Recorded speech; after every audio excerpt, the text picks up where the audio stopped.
사주면 사주는 순간부터 후회하고 안 사주면 사줄 때까지 시달리고 들고 끼는 스마트폰. 가장 골칫거리인 이 스마트폰에 대한 솔루션을 이야기하려고 나왔습니다.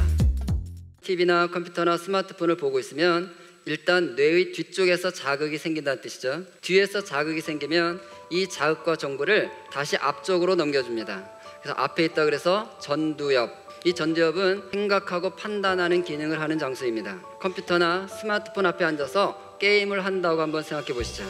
화면에 내가 키보드나 마우스를 막 누를 때 왔다 갔다 하는 나의 캐릭터가 나타납니다. 그것이 눈을 통해서 시신경을 지나 뒤쪽에 찍힌다는 것입니다. 그럼 이 정보를 다시 이제 앞쪽으로 보내줍니다.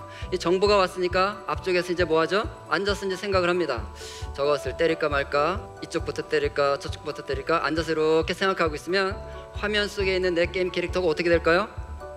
네, 죽어버리죠. 정보가 들어오면 이걸 앞으로 넘겨서 생각하고 있는 것이 아니라 바로 손가락 끝으로 명령이 들어간다는 거예요. 눌러 이렇게 이러고 있을 때는 여기에 자극이 없다는 것입니다. 게임을 할 때 뇌를 한번 찍어봤습니다. 그랬더니요, 지금 보시는 것처럼 이쪽이 전두엽인데 작동이 되지 않는 것을 확인할 수 있습니다. 드라마를 봐도 큰 차이가 없다 그래요. 자, 드라마 한번 볼까요? 김수현이 나타났네요. 무슨 소리 하는데 내가 못 알아들었어요? 저 상황에서 왜 저 말했을까? 왜 저 말했을까? 생각하고 있으면 내 생각 끝날 때까지 화면이 멈춰서 나를 기다리고 있나요? 예, 화면 어떻게 됐어요? 지나가 버렸어요. 열심히 쫓아가다 보면 여기는 바쁘지만 앞쪽에서는 자극이 없다는 것입니다. 책을 읽을 때는 어떨까요? 글자가 눈을 통해서 후두엽에 찍혀요. 근데 글자는 기호일 뿐이죠. 여러분이 러시아 글자로 된 책을 넘겨볼까요? 책장 넘길수록 생각 깊어지세요? 네, 글자는 여기서 인식되는 게 중요한 것이 아니라 전두엽으로 보내져서 단어와 문장과 맥락과 구조와 이게 돌아가야 그 책을 읽은 게 되는 것이죠. 책을 읽을 때 또 뇌 사진을 찍어봤더니 전두엽이 계속해서 자극이 있어요, 없어요? 계속 자극이 돌아가는 것을 확인할 수가 있습니다. 모리 악교 교수라는 분은 이런 연구의 결론을 이렇게 내렸습니다. 대략 일주일에 3일, 하루 1시간 이상 초등학교 1학년 때부터 6학년 때까지 한다면 중학교에 가서 깊이 생각하는 것이 불가능합니다. 사물에 대해 이해할 수가 없게 됩니다. 일주일에 3일 1시간만 보고 살아도 전두엽의 사고 기능에 문제가 생긴다 그러면 대한민국의 초, 중, 고등학생들의 지금 전두엽 상태는 문제가 있을까요, 없을까요? 다 생겼겠어요. 일주일에 3일 1시간은 무슨 매일 2-3시간씩은 TV 앞에 앉아있든 컴퓨터 앞에 앉아있든 이거라도 쳐다보든 맨날 이러고 살고 있잖아요. 우리나라 중학교 교실에 가보면 이미 현실인 것 같아요. 제가 중학교 교실에 가서 아이들하고 수업을 해보면 정말 수업 시간에 아이들이 싫어하는 거 3가지가 있다는 사실을 발견해요. 첫째, 우리 각자 생각 한번 해보자.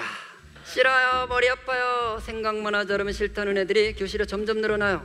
선생님이 생각해보자, 이거 무슨 뜻이에요? 얘들아, 우리 지금부터 같이 전두엽을 돌려보자. 그럼 싫어요, 이건 무슨 뜻이에요? 선생님, 저는 전두엽 돌리고 산 적 없어요. 전 맨날 TV, 컴퓨터, 스마트폰 이러고 사는 거 잘 모르세요? 그게 그 소리예요, 싫어요 소리가. 생각하는 것보다 더 싫어하는 거 있죠? 자, 자기 의견을 정리해서 발표 한번 해보자. 너 한번 발표해볼까? 없는데요. 너 해볼까? 잘 모르겠는데요. 너는? 글쎄요, 다 없대요. TV, 컴퓨터, 스마트폰 이러고 살았기 때문에 정리된 말이 나오지 않는 것입니다. 생각하는 것보다 말하는 것보다 세 번째 더 싫어하는 거 뭘까요? 써보자. 자, 이제 우리 공부한 내용 그 공책에다가 각자 요약해서 한 페이지씩 써봐. 큰 글씨로 2줄을 써요. 야, 2줄이 뭐야? 더 쓸 게 있을 것 같은데 다 쓴 건데요. 여러분 무슨 뜻이에요? 전두엽이 작동이 되고 있지 않다, 이런 뜻이죠. 여러분, 학습이 이루어지려면 3단계가 있어야 되는 것입니다. 그래서 일단 지식이 내 머릿속으로 들어와야 돼요. 1단계라 그러죠. 들어온 지식은 2단계 이 속에서 정리가 돼야 됩니다. understand. 정리된 지식은 3단계 말과 글로 나와야 되는 것이에요. 그런데 정리하고 표출하는 장소가 어디라는 거예요? 전두엽. 근데 TV, 컴퓨터, 스마트폰 이러고 있으면 어디가 망가진다고요? 전두엽. 그러니까 실제로 열심히 집어넣지만 정리 표출이 안 되니까 학습이 안 되는 것입니다. 학교 가서 아이들이 열심히 집어넣습니다. 1단계 한 것이죠. 근데 학교 오자마자 엄마들은 또 학원을 보내죠. 학원 가서 또 열심히 집어넣습니다. 몇 단계죠? 근데 학원 문 열고 나오자마자 스마트폰 이러고 오는 거예요. 이러고 오고 있으면 우리 아이가 하나의 지식이 들어오면 그것이 정리 표출되는 과정이 있는가, 이걸 살펴야 되는데 집어만 넣고 있는 것이죠. 학원에서 아이가 오자마자 컴퓨터를 켜서 게임을 하면 엄마는 아들아, 왜 또 학원에서 오자마자 게임을 하니? 그러죠. 그럼 아이는 뭐라 그래요? 엄마, 다 끝났어. 뭐가 다 끝나요? 이제 몇 단계 끝난 거예요? 겨우 1단계. 우리 아이들이 지금 이렇게 살고 있는 것입니다. 게임이라고 하는 자기 충족적 자극에만 몰입돼서 그 중요한 앞쪽 뇌가 본래 기능을 발휘해야 할 그 시기를 다 상당 기간 써버린다면 그 기간에 우리 인간이 뇌가 발전해야 될 좋은 자극들, 타인에 대한 배려와 공감 능력과 고도의 조직화 능력과 윤리적 판단 능력과 도덕심을 발달시킬 기회를 그만큼 빼앗기게 되는 거죠. 그게 가장 큰 두려움입니다.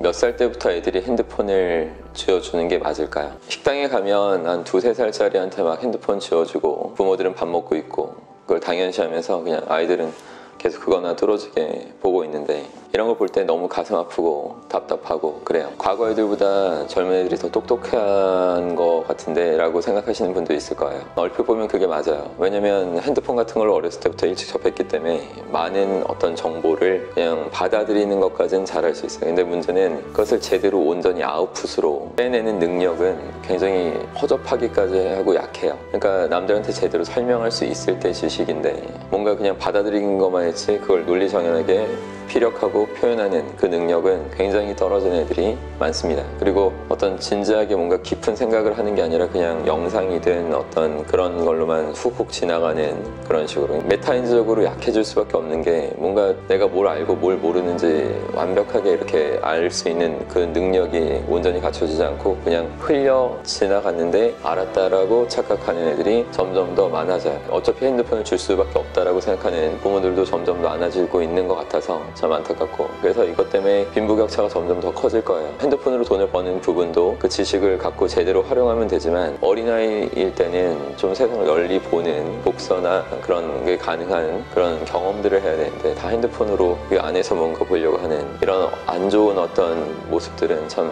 계속 걱정이 됩니다.